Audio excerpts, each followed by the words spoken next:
Hello students, हमारा topic चल रहा है केमिकल काइनेटिक्स। आज इसमें हम पढ़ेंगे फर्स्ट ऑर्डर रिएक्शन। लास्ट वाले टॉपिक में हमने पढ़ा था जीरो ऑर्डर रिएक्शन, शून्य कोटि की अभिक्रियाएं। आज हम पढ़ेंगे प्रथम कोटि की अभिक्रियाएं। प्रथम कोटि की अभिक्रिया वह होती है जिसमें अभिक्रिया का वेग अभिकारक की सांद्रता की प्रथम घात के समानुपाती होता है। इट मीन्स जो अभिकारक की सांद्रता होगी उसके प्रथम घात के वो प्रोपोर्शनल होगा। इसको हम मैथमेटिकल रूप से किस तरीके से बताएंगे वो देखते हैं। मान लीजिए कोई भी रिएक्टेंट है आपका, ए उससे प्रोडक्ट बन रहा है। अभिक्रिया की गति अभिकारकों की सांद्रता के समानुपाती होती है, जैसा कि अपन ने अभिक्रिया वेग में पढ़ा था।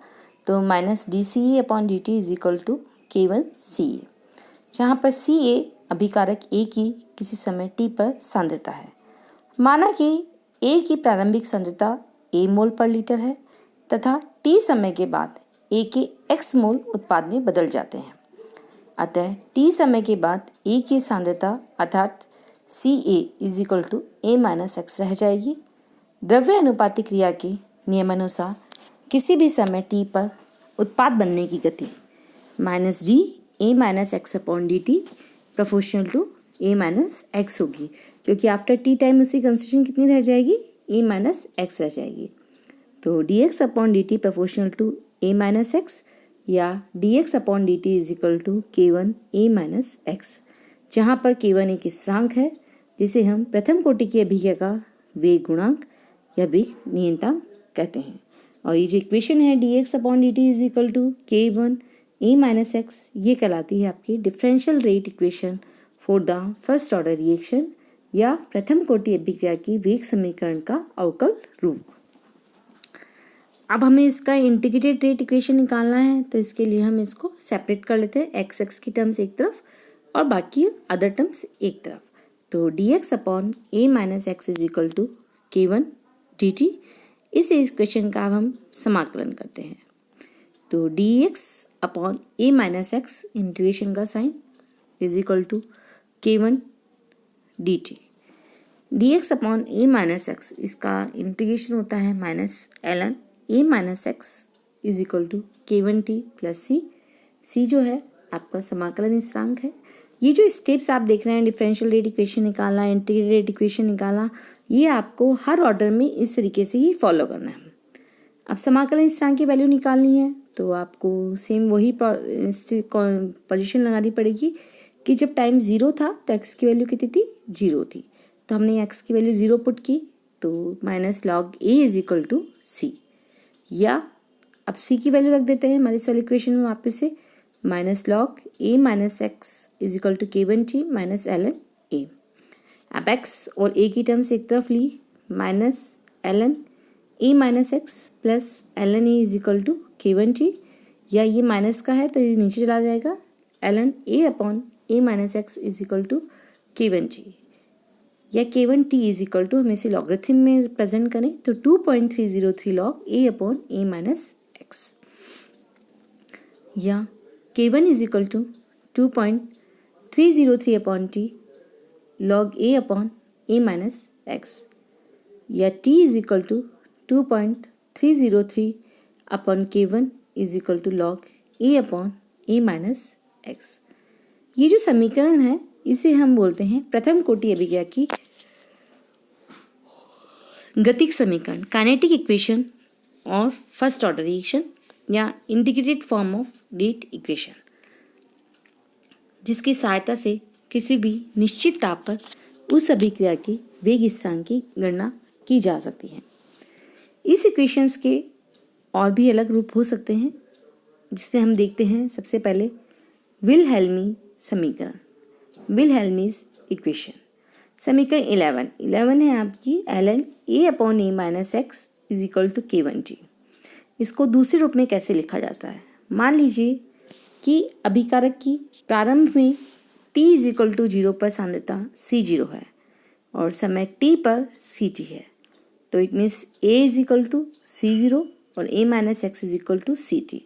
तो यदि हम ये टर्म्स उस वाली इक्वेशन में पुट करें इक्वेशन 11 में, तो हमारा हो जाएगा log C0/Ct is equal to K1t, या ln Ct/C0 is equal to K1t, या Ct/C0 तो ये e⁻⁻K1t। ये इक्वेशन कहलाती है आपकी विल्हेल्मी इक्वेशन। सेकंड है आपका इंटरवल फॉर्मूला, अंतराल सूत्र। यदि अभिकारक ए की प्रारंभिक सांद्रता मान लीजिए आपको ज्ञात न हो तो भी हम K1 निकाल सकते हैं। माना कि समय T1 और T2 पर अभिकारक X और X2 सांद्रताएं अपघटित होती हैं, अर्थात T1 व T2 समय के बाद इनकी सांद्रताएं कितनी रह जाएंगी, A माइनस X1 और A माइनस X2 रह जाएगी।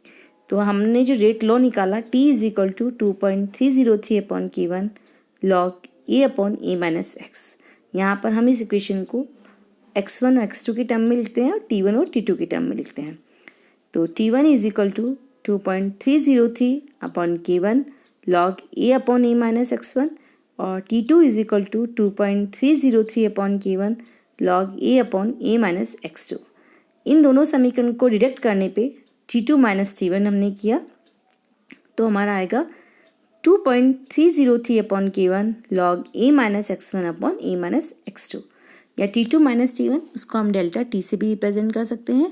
2.303 upon K1 log C1 upon C2, जहाँ पर C1 T1 टाइम पर सांद्रता है, C2 T2 टाइम पे सांद्रता है और डेल्टा T जो है वो T2 और T1 का अंतर है। प्रथम कोटि की अभिक्रिया का आलेखी निरूपण या वेग स्थिरांक का मूल्यांकन। हम इसका ग्राफिकल रिप्रेजेंटेशन कैसे करते हैं वो देखिए।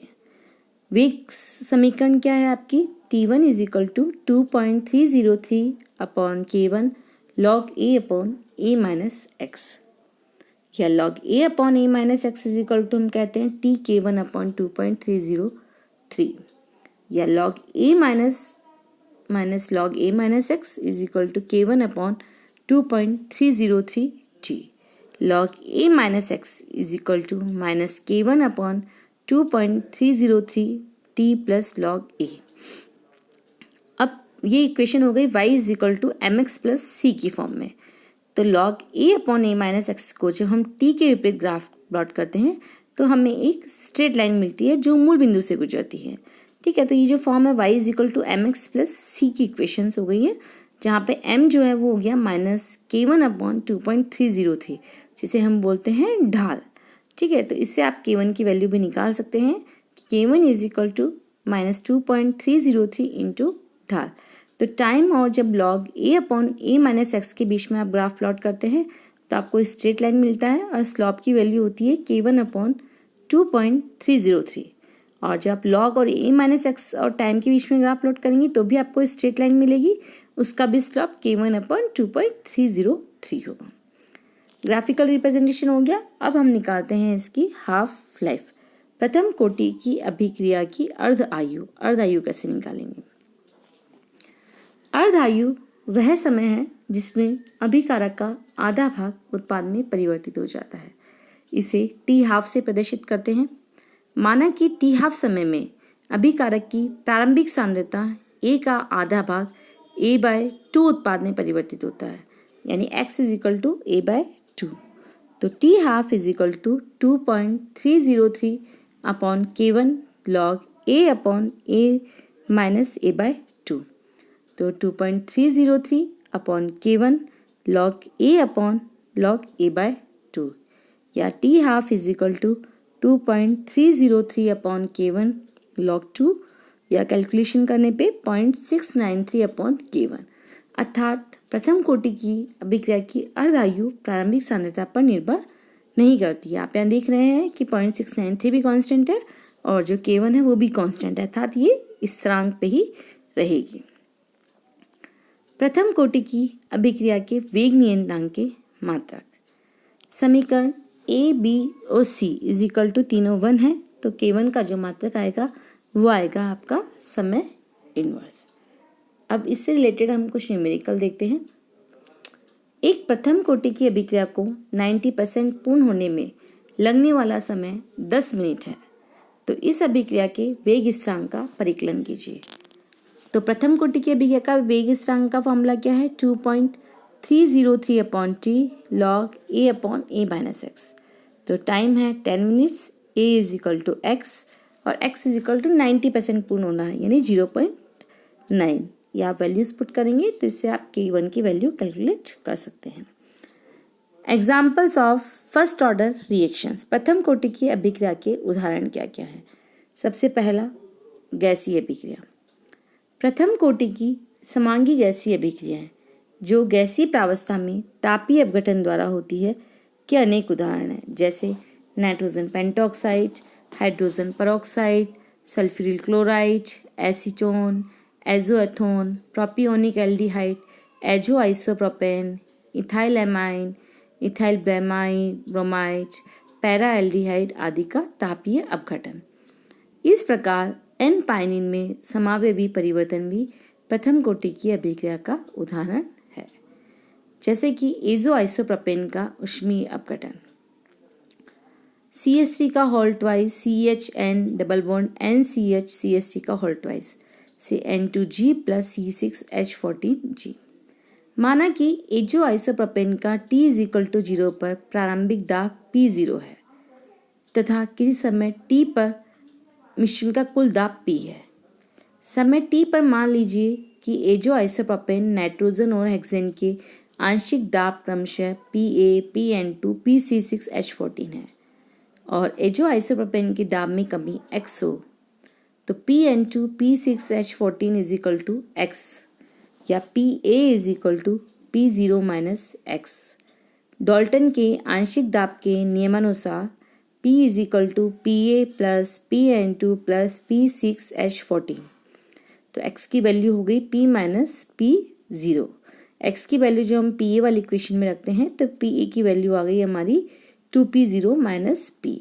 चूंकि एजो आइसोप्रोपेन की प्रारंभिक सांद्रता A प्रारंभिक दाब P0 के समानुपाती है तथा T समय पर A - X PA के समानुपाती है, तो इसकी वैल्यू जब हम समीकरण में रखते हैं तो K1 = 2.303/T log P0/PA या K1 = 2.303/T log P0/2P0 - P।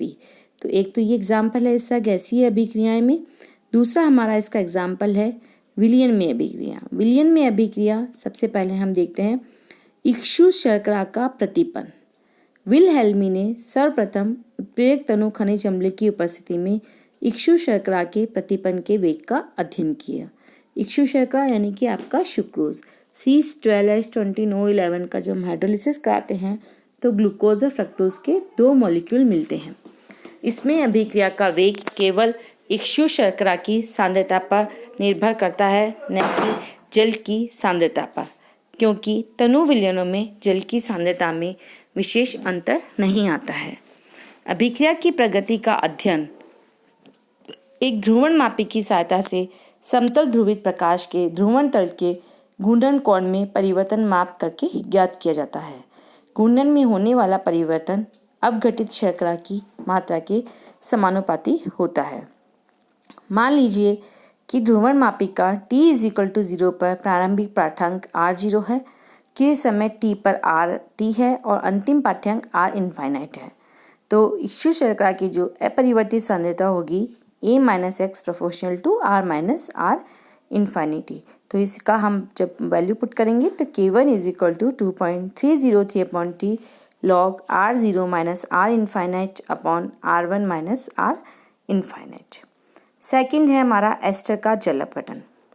किसी भी एस्टर जैसे मिथाइल एसीटेट अथवा इथाइल एसीटेट का हाइड्रोजन आयनों द्वारा उत्प्रेरित जल अपघटन इस तरीके से होता है। इथाइल एसीटेट का जल अपघटन कराते हैं तो acetic acid plus ethyl alcohol मिलता है।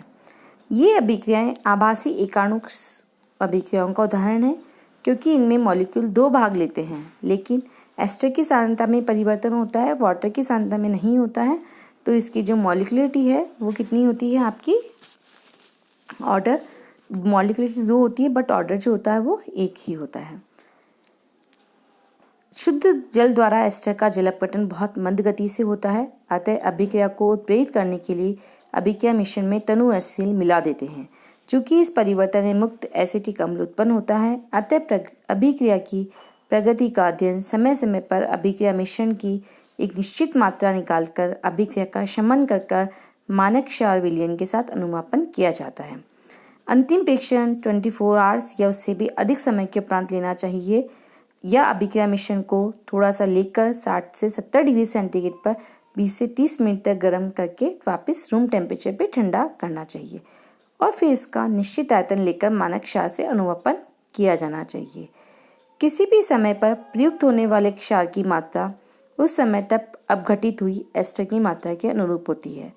मान लीजिए कि अभिक्रिया मिश्रण की एक निश्चित मात्रा को अनुमापित करने के लिए प्रयुक्त मानक क्षार विलयन का आयतन अभिक्रिया के प्रारंभ में और अंत में V0, Vt और V इनफाइनाइट है।